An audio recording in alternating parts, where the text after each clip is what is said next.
Sakit perut bahagian bawah tengah atau sekitar pusar.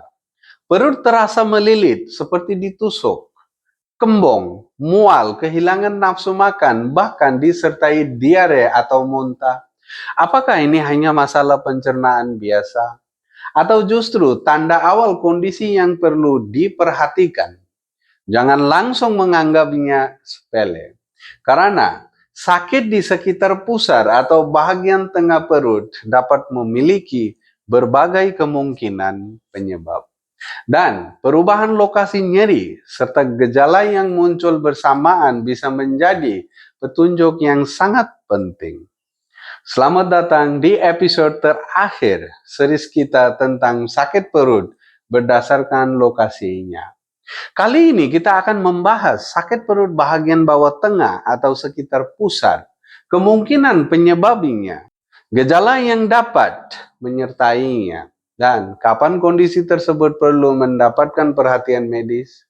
Area sekitar pusar berada di bahagian tengah perut dan berdekatan dengan berbagai bahagian usus serta struktur pencernaan lainnya. Karena itu, sakit di sekitar pusar bisa muncul karena berbagai kondisi. Salah satu kemungkinan yang cukup umum adalah gangguan saluran pencernaan. Misalnya, gas yang menumpuk, sembelit, atau infeksi saluran pencernaan. Rasa sakit dapat terasa seperti kram, melilit, atau datang dan pergi. Biasanya dapat disertai kembung, buang air besar yang berubah, diare, atau mual. Tetapi, ada satu hal yang sangat menarik. Pada beberapa kondisi, nyeri di sekitar pusar justru dapat menjadi awal dari nyeri yang kemudian berpindah ke bagian bawah kanan perut. Salah satu contohnya adalah appendicitis atau peradangan usus buntu. Pada sebagian orang, rasa sakit dapat dimulai di sekitar pusat. Kemudian, setelah beberapa waktu, nyeri dapat berpindah menuju bagian bawah perut kanan dan menjadi semakin kuat. Gejala lainnya dapat berupa kehilangan nafsu makan, mual, muntah, dan demam. Karena itu, jika sakitnya awalnya terasa di sekitar pusar, kemudian berpindah ke perut bawah kanan dan semakin berat, jangan hanya menganggapnya sebagai masuk angin.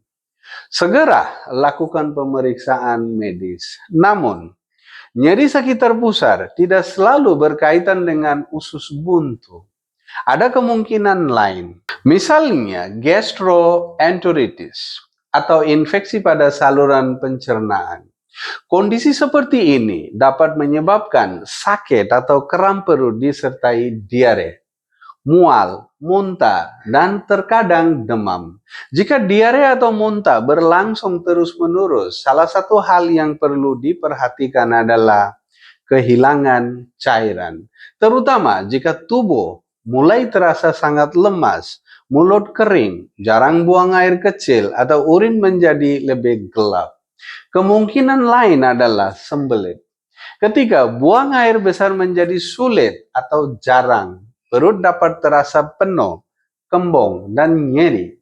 Namun, jika sembelit disertai nyeri perut yang berat, muntah, atau tidak dapat buang air besar maupun buang gas, kondisi tersebut sebaiknya tidak dianggap sebagai sembelit biasa.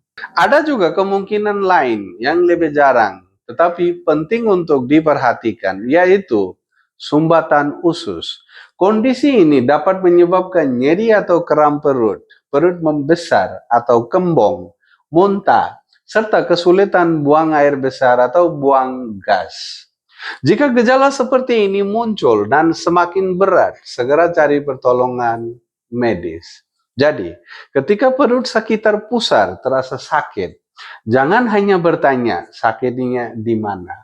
Tetapi perhatikan juga, apakah sakitnya berpindah, apakah semakin kuat, apakah disertai mual, muntah, diare, sembelit, demam, perut semakin kembung, tidak bisa buang gas, atau kehilangan nafsu makan. Semua informasi tersebut dapat membantu memberikan gambaran yang lebih lengkap mengenai kondisi yang sedang terjadi. Dan sekarang bahagian yang paling penting. Kapan sakit sekitar pusar harus segera diperiksa?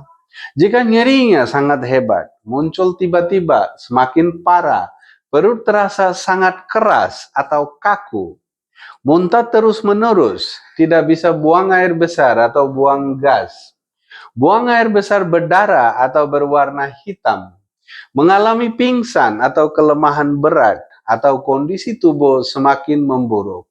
Jangan menunggu terlalu lama. Segera cari pertolongan medis, terutama jika sakit yang awalnya berada di sekitar pusar, kemudian berpindah ke perut bawah kanan dan semakin kuat. Pola seperti ini perlu dinilai oleh tenaga kesehatan karena salah satu kemungkinan yang perlu dipertimbangkan adalah appendicitis. Jadi, kalau suatu hari Anda mengalami sakit di sekitar pusar, jangan langsung panik. Tetapi, jangan juga langsung menganggapnya hanya masuk angin. Perhatikan pola sakitnya, perubahan lokasi, durasinya, dan gejala yang muncul bersamaan. Karena terkadang perubahan kecil pada pola gejala dapat menjadi informasi yang sangat penting. Dan akhirnya kita sudah sampai di akhir series kita. Kita sudah membahas 6 area. Perut bawah kiri, perut bawah kanan, perut atas kiri, perut atas kanan, perut atas tengah, atau ulu hati, dan terakhir perut bawah tengah atau sekitar pusar. Tapi ingat satu hal, lokasi sakit bukanlah alat untuk menentukan diagnosis. Sakit perut memiliki banyak kemungkinan penyebab dan setiap orang dapat mengalami pola gejala yang berbeda. Kalau keluhan menetap, semakin berat, berulang, atau disertai tanda bahaya, pemeriksaan langsung oleh tenaga kesehatan tetap merupakan langkah yang paling tepat. Dan kalau Anda merasa series ini bermanfaat, simpan playlistingnya dan share kepada keluarga atau orang terdekat. Karena mungkin suatu hari mereka merasakan sakit perut dan membutuhkan informasi sederhana untuk memahami tanda apa yang perlu diperhatikan. Disclaimer, video ini bersifat edukasi dan bukan pengganti diagnosis atau pemeriksaan langsung oleh tenaga kesehatan. Jika Anda mengalami nyeri hebat, menetap, semakin memburuk, atau disertai tanda bahaya, segera cari pertolongan medis.